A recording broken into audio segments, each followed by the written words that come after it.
इसलिए निर्दलीय चुनाव लड़ा। ठीक है, और आप लोगों को रविंद्र सिंह भाटी से सीखना चाहिए किस तरीके से एक युवा लड़के ने, 26 साल उम्र है उसकी, कितनी उम्र है, 26 साल, मुझसे भी 1 साल छोटा है,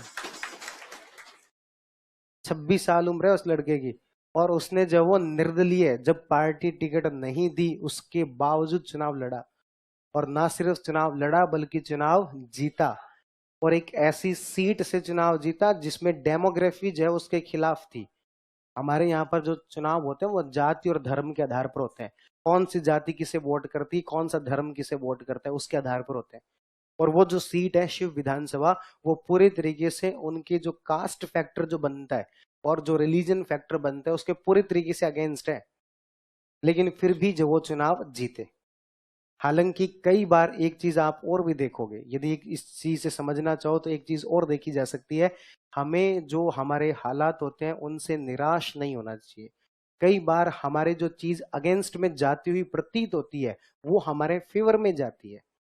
यही शिव विधानसभा से यदि बीजेपी की टिकट रविंद्र सिंह भाटी को मिलती तो चांस है कि शायद वो हार भी जाते, लेकिन उनको जैसे ही निर्दलीय टिकट मिली तो उनके पक्ष में सिंपैथी वेव ने बहुत काम किया। लोगों को लगा ये क्या बात होती है भाई, इतना प्रसिद्ध चेहरा, युवा चेहरा, इतना काम किया इतने वर्षों से, इनको टिकट ही नहीं दी, ये क्या तरीका होता है। और लोगों की उनके पक्ष में क्या हुई, बहुत ज्यादा सहानुभूति हुई, सिंपैथी हुई, और वो सिंपैथी उनके पक्ष में कहीं ना कहीं काम आई। और सिंपैथी और फैक्टर तो है ही, पिछले 5 वर्षों में काम किया है, युवा युवा चेहरा है, प्रसिद्ध चेहरा है, वो सब फैक्टर तो है ही, लेकिन उसमें एक फैक्टर और जुड़ गया, वो कौन सा, सिंपैथी फैक्टर। तो कई चीजें जो हमारे खिलाफ जाती हुई प्रतीत होती है, हमें लगता है कि ईश्वर ने हमारे साथ ही ऐसा क्यों किया, वो चीज तो बल्कि हमारे फायदे की होती है, बस हमें कई बार वो दिखाई नहीं दे रही होती है। रविंद्र सिंह भाटी के इस पूरे घटनाक्रम में वो चीज 15 दिन बाद ही उसका फायदा दिखाई दे गया। आपके घटनाक्रम में हो सकता है वो चीज 15 महीने बाद या 15 साल बाद दिखाई दे, लेकिन जो कुछ होता है, और यदि हम लगातार मेहनत करते रहे तो वो सब कुछ हमारे फेवर में ही होता है।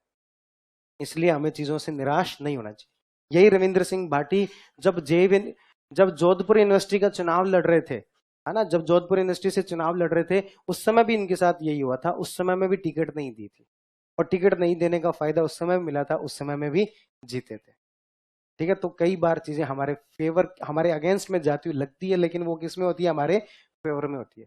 तो आप ऐसे किसी भी चीज पर डिसीजन लेने की जल्दीबाजी मत किया करो कि ईश्वर ने हमारे साथ गलत कर दिया, अन्याय कर दिया, मैंने पूरी मेहनत की थी लेकिन फिर भी ईश्वर ने फल नहीं दिया। कोई बात नहीं, आपने यदि मेहनत की है तो आपको उसका फल मिलेगा ही मिलेगा, ये क्या है, निश्चित। और ये जो 26 वर्ष के इस लड़के से जो समझा जा सकता है।